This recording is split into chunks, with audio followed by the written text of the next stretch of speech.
Hello दोस्तों, स्वागत है आपका। आज हम बात करेंगे अलंकार की। ये लास्ट टॉपिक है हमारा हिंदी का और हिंदी कंप्लीट होने वाली है और ये बहुत इंपॉर्टेंट टॉपिक है, बहुत मजेदार टॉपिक है। पढ़ेंगे आप तो बहुत मजा आने वाला है। ठीक है, शुरू करते हैं। अलंकार। अब अलंकार का मतलब क्या होता है? तो सबसे पहले हमको जानना पड़ेगा आभूषण।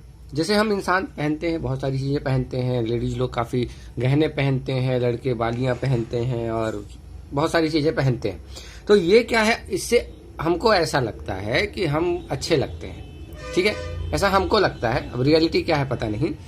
तो ऐसे ही अलंकार होते हैं कि जब पढ़ते हैं हम कोई चीज, कोई काव्य पढ़ रहे हैं, तो अगर उसमें सही अलंकार का यूज किया जाए तो बहुत मजा आता है पढ़ने में, और सही तरीके से नहीं यूज किया जाए तो फिर वो मजा नहीं रह जाता। तो ये होते हैं अलंकार। हम देखेंगे अभी कैसे कैसे अलंकार होते हैं, किस तरह के यूज होते हैं। तो जिस प्रकार आभूषणों से शरीर की शोभा बढ़ती है, उसी प्रकार काव्य अलंकारों से काव्य की, ये चीज हम समझ चुके हैं। ठीक है, इंसान की शोभा किससे बढ़ती है? आभूषणों से। तो काव्य अलंकारों से काव्य की। चलिए अब आते हैं संस्कृत। देखिए, हिंदी की आदि जननी संस्कृत है, तो कुछ भी पुराने की बात करना हो तो संस्कृत से बात करनी है। तो संस्कृत के जो अलंकार संप्रदाय है, उसके प्रतिष्ठापक कौन है?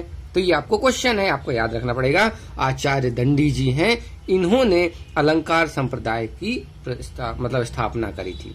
वो भी किसकी? संस्कृत में। शुरुआत संस्कृत से हुई, फिर धीरे धीरे धीरे हिंदी में भी आया।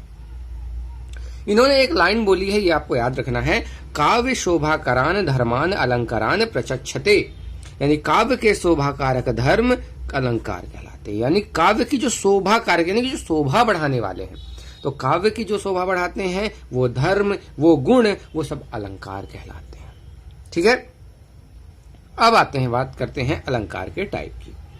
तो अलंकार दोस्तों होते हैं तीन तरह के। पहला है शब्द अलंकार। कहने का मतलब ये है कि जब शब्दों के द्वारा अलंकार उत्पन्न किया जाए। अलंकार मतलब मजा आएगा पढ़ने में, जो मजा आएगा तो शब्दों के द्वारा, शब्द का हेर फेर करना है, इधर उधर करना है, तो वहां शब्द अलंकार होगा। जब अर्थ से, शब्द तो एक ही रहेंगे, एक ही जैसे रहेंगे, लेकिन अर्थ अलग अलग रहेंगे, उनके अकॉर्डिंग जो होगा अर्थ अलंकार हो जाएंगे। और फिर होते हैं आधुनिक पाश्चात्य अलंकार। पाश्चात्य का मतलब दोस्तों पश्चिमी सभ्यता वाले, जो विदेशी चीजें हैं पश्चिमी वाले, उनसे जो आए हैं। और आधुनिक मतलब जो अभी नए नए आए। ठीक है, तो ये जो है ये पुराने हैं और ये जो है अभी नए आए। अब शुरुआत करते हैं शब्द अलंकार से। तो शुरुआत करते हैं अनुप्रास से। बहुत फेमस अलंकार, आई थिंक आपने जरूर इसके बारे में काफी कुछ सुना होगा और बचपन से कई बार इसको पढ़ा भी होगा। तो व्यंजन वर्ण की आवृत्ति। अब यहाँ आप ध्यान दें कि आवृत्ति, यहाँ पे बहुत अच्छा क्वेश्चन बनाया जा सकता है। करना क्या है उनको कि बस यही छोटी छोटी चीजें पकड़ना है, क्योंकि हम पढ़ते हर चीज, अनुप्रास पूरा पढ़ लेंगे, लेकिन ये मिस कर देंगे कि भाई व्यंजन वर्ण की आवृत्ति होती है, स्वर की नहीं हो सकती। ठीक है, ये आपको याद रखना है। अब आते हैं, बात करते हैं, तो अनुप्रास भी खुद तीन तरह के होते हैं। अब हमको बहुत डिटेल में हर तीनों को, इनको अच्छे से पढ़ना है। ठीक है, चलिए सबसे पहले पढ़ते हैं छेका अनुप्रास। तीन होते हैं, छेका अनुप्रास, वृत्त्यानुप्रास, लाटानुप्रास। बड़े आराम से पढ़ना है। छेका अनुप्रास से शुरू करते हैं। तो अनेक व्यंजनों की एक बार स्वरूपतः व क्रमतः आवृत्ति। अब होना ये है, कहने का मतलब ये है, जो बहुत सारे व्यंजन हैं आपके, उनकी एक बार स्वरूपतः। स्वरूपतः का मतलब है कि जैसे ये लिखा हुआ है, बंदा हूं गुरुपद पद्म परागा, तो यहाँ पद यहाँ भी है और यहाँ भी पद है। ठीक है, ये आवृत्ति मतलब उसका रिपीटिशन होना। तो यहाँ स्वरूप माने पद की आवृत्ति एक बार पद की फिर से हो रही है। और क्रमतः का मतलब है कि पा के बाद दा आ रहा है और उसके बाद यहाँ भी पा के बाद दा आ रहा है। ठीक है, फॉर्म चेंज हो गया है, ये दा की जगह दू हो गया है, लेकिन है तो वही। ठीक, तो स्वरूप मतलब उनका स्वरूप सेम है, थोड़ा बहुत चेंज है। तो पद और पद दू भले हो गया, लेकिन है तो पद, ऊ की मात्रा बस लगी हुई है। तो इसकी आवृत्ति एक बार, बस एक बार, ये आप याद रखें कि एक बार पद है तो एक बार और पद आएगा, बस एक बार आवृत्ति, तो हो जाएगा छेकानुप्रास। यहीं पे अगर यही आवृत्ति कई बार होती तो अनेक व्यंजनों की अनेक बार स्वरूपतः व क्रमतः आवृत्ति, वहां वृत्त्यानुप्रास हो जाता। जैसे कलावती, केलिवती, कलिंदजा। अब देखिए कल, कल और कल, ये मात्राओं को आप भूल जाओ, मात्राओं से मतलब नहीं है, अपने को स्वरूप की बात कर रहे हैं, तो बस मेन चीज का इंपॉर्टेंस है यहाँ पे। ठीक है, तो कल, कल, कल, ये कल था, इसकी दो बार आवृत्ति हो गई। हमने यहाँ पे बात करी थी कि पद की एक बार आवृत्ति हुई, यहाँ कल की 2 बार हो गई। साथ ही साथ क्रमतः मतलब का के बाद ला आ रहा है, सब में ये ठीक है। तो अब आपको समझ में आना चाहिए कि छेकानुप्रास और वृत्तानुप्रास में अंतर क्या है। छेकानुप्रास में कोई भी शब्द की जो भी हमारा पद है उसकी एक बार आवृत्ति होगी, और एक से ज्यादा बार हो गई, जैसे यहाँ कल की 2 बार हो गई, तो यह हो गया वृत्तानुप्रास।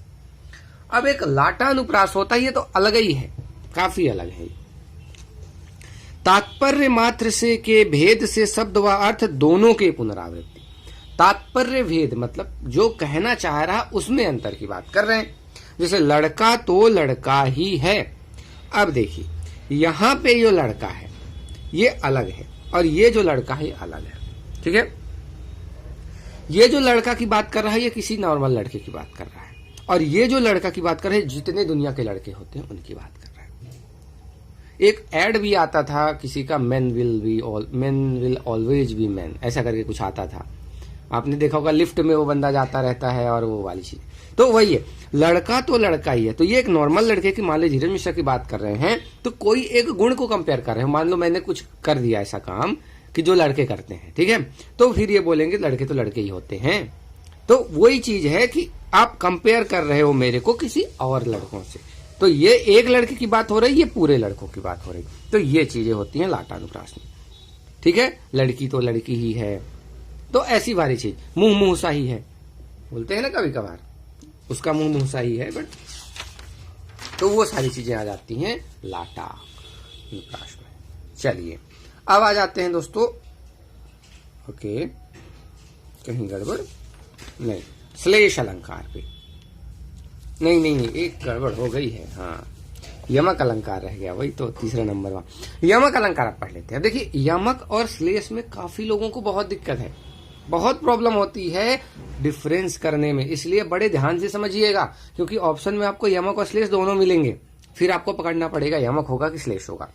तो शब्दों की आवृत्ति, सबसे पहले आप यह ध्यान दें, शब्दों की आवृत्ति, आवृत्ति मतलब एक शब्द जो लिखा है उसको दोबारा लिखा जाएगा, ठीक है, और अर्थ अलग अलग हो, मतलब उन्हीं शब्दों का अर्थ अलग अलग हो, ठीक है। आप ध्यान दें, शब्दों की आवृत्ति हो रही है और उनका जो अर्थ है वो अलग अलग हो रहा है। कैसे? ये आपने बचपन से हमेशा पढ़ा होगा, कई बार पढ़ा होगा। कनक कनकते 100 गुनी मादकता अधिकाय, वा खाए बौराय जग या पाए बौराय, बिहारी जी का कथन है। तो ये कनक कौन सा है? सोना। ये कैसे पता चलेगा? या वा खाए बौराय जग, ये पहले वाले की बात कर रहा, खाने वाली चीज, तो ये है धतूरा, सॉरी ये है धतूरा। और यह पाए बौराय, तो पाने वाला तो होगा ये सोना, क्योंकि सोना पाने के, सोना का मतलब यहां है पैसा, धन, संपत्ति, ठीक है। तो यहां पे कनक अलग अर्थ दे रहा है, यहां पे कनक अलग अर्थ दे रहा है, इसलिए जो होगा यहां पे जब भी शब्दों की आवृत्ति हो, आवृत्ति आई थिंक आप समझ सकते हो, जैसे कनक लिखा है, इसको बाद एक और लिख दो कनक, ठीक है। तो ये हो गई आवृत्ति, और उनके अर्थ अलग अलग हो तो वो होता है यमक अलंकार। अब आप अगर इसको ध्यान से समझें तो लाइफ के बहुत बड़ा सत्य है यहाँ। कनक कनकते 100 गुनी मादकता अधिकार, ये मतलब अगर ये बढ़ गए तो मादकता अधिकार, अगर इनकी मादकता बहुत ज्यादा बढ़ गई तो होगा ये कि आदमी मद में चूर हो जाता है, घमंड में। कैसे? इसको खा लोगे तो आप मस्त हो जाओगे मद में, आप किस देश दुनिया से कोई मतलब ही नहीं, हम ही हैं, वो नशा हो जाता है, नशा। और इसको पा जाओगे तो भी एक नशा हो जाता है, ठीक है। तो इसी में किसी ने एक बहुत अच्छी लाइन बोली थी, साईं इतना दीजिए जामै कुटुंब समाए, आपहु भूखा ना रहे साधु न भूखा जाए। तो बस इतनी कमाई हो कि घर बढ़िया से चले, ज्यादा नहीं होनी चाहिए, क्योंकि ज्यादा होगी तो फिर वही प्रॉब्लम, घमंड आएगा, ये लगेगा कि यार हम ही हैं बस। तो खैर, तो ये कुछ अच्छी चीजें हैं, पुरानी चीजों से आप कुछ सीख सकें तो बहुत अच्छी बात है, बहुत अच्छी अच्छी बातें बोली गई हैं पहले, ठीक है। इसका मतलब ये नहीं कि पैसे ना रखें, इसका मतलब ये है कितने ही पैसे क्यों ना आ जाएं, आप उतने ही हम्बल रहें जैसे कि पहले। मैंने ये चीज बहुत नोटिस करी है कि जितने बड़ी पोस्ट में होते हैं वो बहुत हम्बल होते हैं। अगर आप एक IAS ऑफिसर से मिलेंगे, बड़े अच्छे से बात करेगा, बहुत तरीके से बात करेगा, लेकिन अगर आप उसके जो नौकर हैं या उनके अंदर जो काम कर रहे हैं उनसे कभी मिलोगे तो वो तो ऐसे बिहेव करेंगे जैसे वैसे उनके अलावा कोई है ही नहीं, ठीक है, तो जो जितना नॉलेजेबल उतना हम्बल होता है, और ये रियलिटी है। अगर किसी को ज्ञान मिला है तो जरूर वो हम्बल होगा। ठीक है, चलिए श्लेष अलंकार पे आ जाते हैं। अब देखिए, मैंने पहले बोला था यमक और श्लेष में बहुत बहुत माइनर सा डिफरेंस है और बहुत प्रॉब्लम हो जाती है, तो आप बड़े ध्यान से समझिएगा। एक ही शब्द है, यहां आवृत्ति नहीं हो रही, आप ये ध्यान दें। एक ही शब्द में एक से अधिक अर्थ जुड़े हैं, आवृत्ति नहीं हो रही और उनका अर्थ नहीं बदल रहा।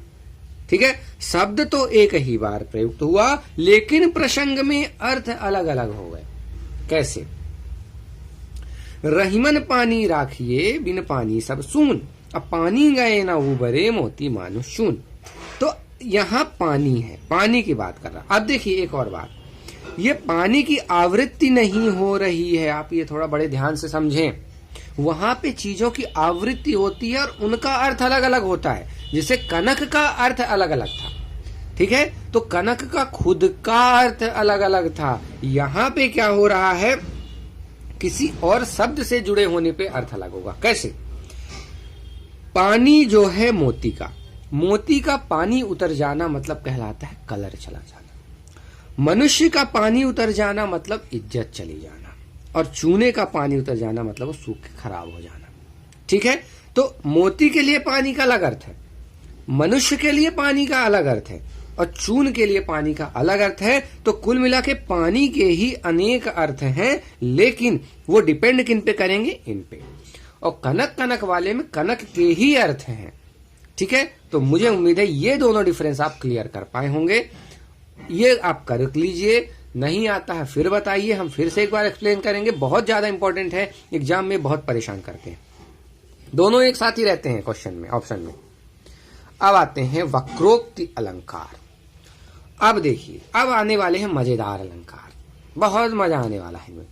तो प्रत्यक्ष अर्थ के अतिरिक्त अन्यथा। अब ये होगा, अलंकार में कभी कभी ऐसा होता है कि हम बोलना कुछ और, बोलते कुछ और है, बोलना कुछ और चाहते हैं। ठीक है, कहीं पे निगाहें कहीं पे निशाना वाला बात। निशाना किसी और को करते हैं और निगाहें कहीं और पे रखते हैं, तो बोलते कुछ और हैं, अर्थ कुछ और ही कहना चाह रहे हैं। तो ये एक्चुअली में इसकी डेफिनेशन है वक्रोक्ति अलंकार की। प्रत्यक्ष अर्थ के अतिरिक्त अन्य अर्थ जब निकलता है उसको बोलते हैं वक्रोक्ति अलंकार। ठीक है, अब ये खुद दो तरह के होते हैं, एक होता है श्लेष मूला, एक होता है काकू मूला।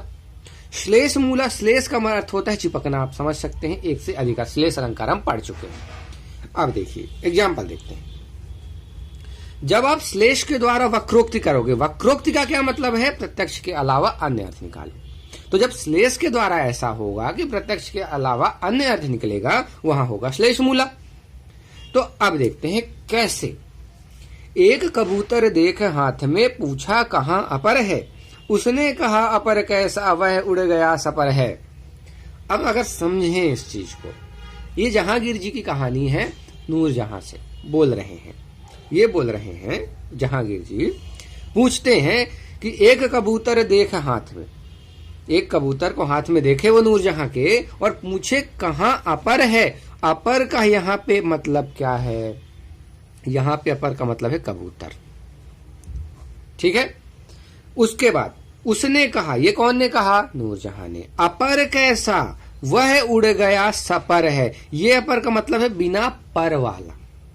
ठीक है, तो वो बोल रही कि वो बिना पर वाला कैसा, वो तो उड़ गया सपर है, यानी पर के साथ उड़ गया। ठीक, तो इनने बोला कबूतर वाला और इनने बोला कि बिना पर वाला। तो अपर के दो मीनिंग, अनेकार्थी वर्ड होते हैं हिंदी में, अगर आपने पढ़े होंगे तो अनेकार्थी वर्ड है अपर, एक कबूतर होता है, एक बिना पर का होता है। तो वही चीज श्लेष में हम यही देख रहे थे कि शब्द तो एक ही है, लेकिन अर्थ में अगर हम जाएं तो अलग अलग निकल आते हैं। किसके? यूज के हिसाब से। यमक में आवृत्ति होती है और शब्द का अर्थ अलग होता है। ठीक है, तो यहाँ पे इस तरह से, यहाँ पे चूंकि श्लेष के द्वारा अलग अलग अर्थ निकल रहे हैं, कहना कुछ और चाह रहे हैं और कह कुछ और रहे हैं। बात हम यहाँ कर रहे थे कबूतर की, और यहाँ पे क्या बोल रहा? पर की, बिना पर वाला। तो यहाँ पे होती है श्लेष मूला वक्रोक्ति। अब आते हैं काकू मूला वक्रोक्ति पे। तो काकू का मतलब होता है ध्वनि या विकार से जो परिवर्तन किया जाता है। ठीक है। तो जब ध्वनि मतलब बोलने के तरीके से जब परिवर्तन करके जो वक्रोक्ति ला दी जाती है, यानी शब्द के अर्थ में परिवर्तन कर दिया जाता है, वहां पे होती है काकूमूला। कैसे? आप बोलते हैं आप जाइए, तो मतलब आप जाइए, ठीक है। आप जाइए तो अब जोर दे के बोले, मतलब जाके दिखाओ तुम यहां से, तो यहां का मतलब है जाओ और यहां का मतलब है नहीं जाओ। आप किसी से बात करते हैं कभी व्हाट्सएप वगैरह पे, तो ये चीज जरूर देखे होंगे, सेंटेंस पे अगर जोर दे के दिया जाए तो मतलब नहीं, उल्टा बोल रहे हैं। या आप जाइए तो मतलब आप जाइए, और आप जाइए तो जोर दे के बोले मतलब आप मत जाइए, ठीक है। आई थिंक ये आप समझ पा रहे हैं।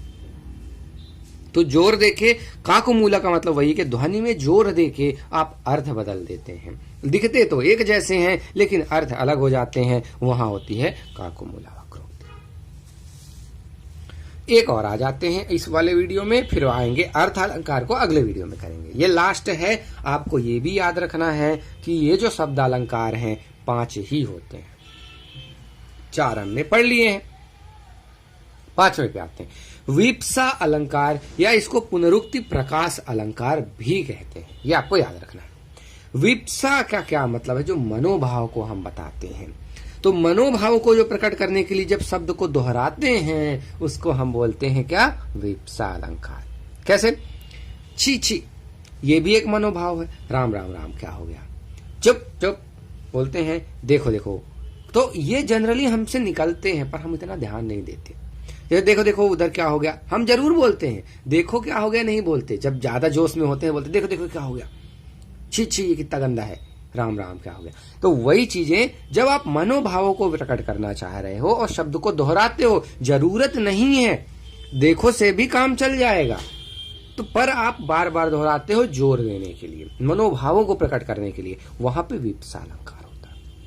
ये चीजें आई थिंक आपको क्लियर हैं। तो शब्द अलंकार हो गए हैं। अब आएंगे अर्था पे। अर्था अलंकार के बहुत टाइप है, करीब 45 करीब दिए हुए हैं बुक में। उनमें से शायद हमने 30-35 लिए हैं, कुछ हमने नहीं लिए हैं। वो मतलब उतना ज्यादा इंपॉर्टेंट नहीं था, जितने हमको लगे कि ये काम के हैं वो हमने ले लिए। जो छूट गए वो आप कर लेना, बहुत आसान है वो भी, पर वो मेरे को नहीं लगता वो आएंगे। फिर भी आप कर लेना, चांस मत लेना और बोलना तो हम बना देंगे उन पे भी। अभी मैंने नहीं बनाया, बाद में कभी बना देंगे उन पे जो 10 छूट गए हैं, ठीक है। तो यहाँ पे इस वीडियो को हम खत्म करते हैं। अगर आपको नोट्स चाहिए तो आप ब्लॉग स्पॉट पे जाएं हमारा, स्ट्रिक्टली व्यापम, और मैं लिख देता हूं यहाँ पे स्ट्रिक्टली एम हटा दें ये वाला, व्यापम व्याप्त फिर .blogspot.in। अब यहाँ पे जब आप जाएंगे तो वहां पे आपको 4 बुक दिखेंगी। वो 4 बुक बहुत इंपॉर्टेंट है। एक बुक है जो इंग्लिश वाली है, perfect competitive English, best English की बुक है। अगर आप हिंदी मीडियम के हैं आपको मजा आ जाएगा पढ़ने में, आप बिलीव करो, बहुत अच्छी बुक है। और हम इंग्लिश पढ़ाएंगे तो उसी बुक से पढ़ाएंगे। उसके बाद शायद वहां जीके की 2 बुक है, एक है ऑब्जेक्टिव शायद है लुसेंट और एक लुसेंट की है, और एक हिंदी की बुक लगी। काफी लोगों ने मेरे से पूछा किस बुक से पढ़ा रहा है, तो दोस्तों मेरे पास 2 बुक है। एक लुसेंट की होती है ऑब्जेक्टिव वाली, और एक होती है वो छोटी वाली, ये वाली। इसकी फोटो वहां पे भी है, ये वाली। इसमें थ्योरी बहुत अच्छी दी हुई है। उसके बाद एक और जो होती है ये वाली, अगर आपने ये वाली देखी होगी, और इसका सॉरी कवर नहीं है मेरे पास, कवर गायब हो गया है, तो वो वाली, ये 2 बुक से हम पढ़ा रहे हैं। तो इन सब की लिंक वहां पे होगी, आप वहां देख सकते हैं, अमेजन से ले सकते हैं या कहीं से भी ले सकते हैं। आप बस देख लेना उन बुक्स को, ठीक है। तो मिलते हैं दोस्तों अगले वीडियो में, धन्यवाद।